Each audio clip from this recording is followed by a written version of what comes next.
Hello guys, आज के topic में हम आपको बताएंगे प्लाज्मा मेम्ब्रेन।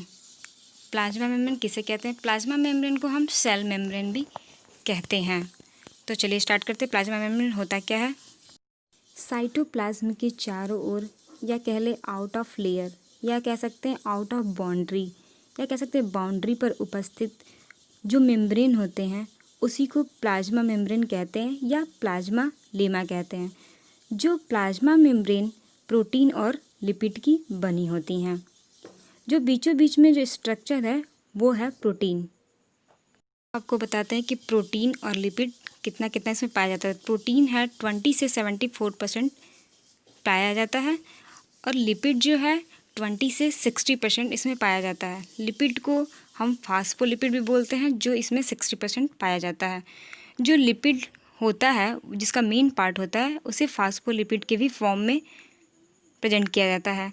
फास्फोलिपिड को जो हम कहते हैं लिसेथीन भी बोलते हैं, सेफलीन भी बोलते हैं, शेफोमेथनीन भी बोलते हैं। जैसे डिफरेंट टाइप में हमें देखने को मिलते हैं। कुछ ऐसा भी बॉडी होता है जिस पर हमको कोलेस्ट्रॉल भी देखने को मिलते हैं। कोलेस्ट्रॉल के साथ साथ यहाँ पर पॉलीसेकेराइड भी हमें प्लाज्मा मेम्ब्रेन में देखने को मिलते हैं। पॉलीसेकेराइड ऊपर की तरह दिखाई देता है। पॉलीसेकेराइड और कोलेस्ट्रॉल का काम है यहाँ पर स्थिरता को प्रदान करना। आगे आगे देखते हैं जो कॉम्बिनेशन में बने हैं एक टिश्यू, उसको अगर इलेक्ट्रॉन माइक्रोस्कोप से देखा जाता है। सेल मेम्ब्रेन में जो टिश्यू होते हैं उससे इलेक्ट्रॉन माइक्रोस्कोपी के द्वारा देखा जाता है। इसमें 3 लेयर दिखाई देता है।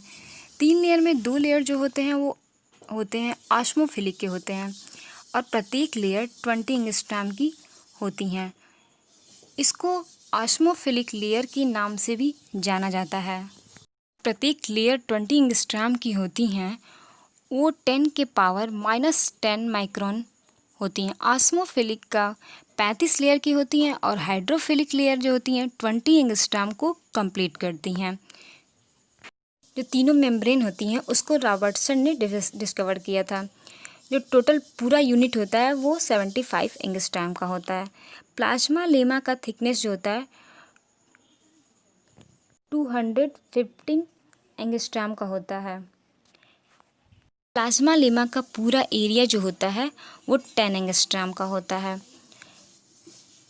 डिनेल्ली और डिवर्सन ने 1935 में इस स्पेशल इनके बारे में बताया था कि जो पोलर होता है वो बाहर के साइड होता है और जो नॉन पोलर होता है वो अंदर की ओर होता है।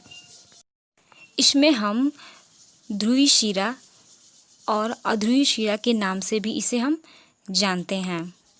इस फिगर में जो हम देख रहे हैं प्रोटीन रिसेप्टर का काम करते हैं, यानी रिसीव करने का काम करते हैं। सेल मेम्ब्रेन में जो बाहर से मैसेज आता है उन्हें प्रोटीन रिसीव करती हैं। यहाँ पर ग्लाइकोप्रोटीन भी प्रेजेंट होते हैं। ग्लाइकोप्रोटीन क्या होता है? ग्लाइकोजन के साथ प्रोटीन का मिलना ही ग्लाइकोप्रोटीन कहलाता है।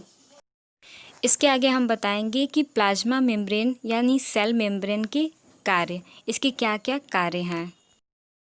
प्लाज्मा मेम्ब्रेन के कार्य या कह लीजिए कोशिका झिल्ली के कार्य।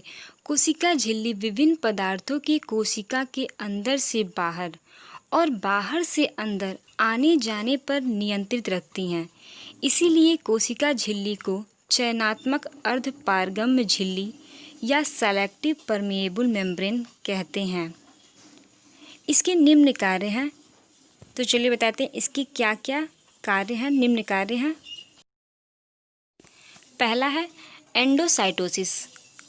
कोशिका झिल्ली के सहारे कोशिका द्वारा पदार्थों का अंतर्ग्रहण एंडोसाइटोसिस कहलाता है। एंडोसाइटोसिस जो होता है 2 प्रकार का होता है। पहला है पिनोसाइटोसिस। पिनोसाइटोसिस में क्या होता है? तरल पदार्थ के अंतर्ग्रह को पिनोसाइटोसिस कहते हैं। और दूसरा है फेगोसाइटोसिस।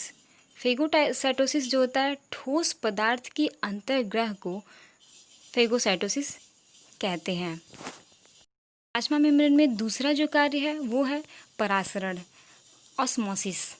ऑस्मोसिस क्या होता है? उच्च जलीय सांद्रता वाले भाग से निम्न जलीय सांद्रता वाले भाग की ओर जल का आंशिक रूप से अर्धपारगम्य अर्धपारगम झिल्ली को हम सेमी परमेबल भी कहते हैं। अर्धपारगम झिल्ली के सहारे प्रवाह परासरण कहलाता है।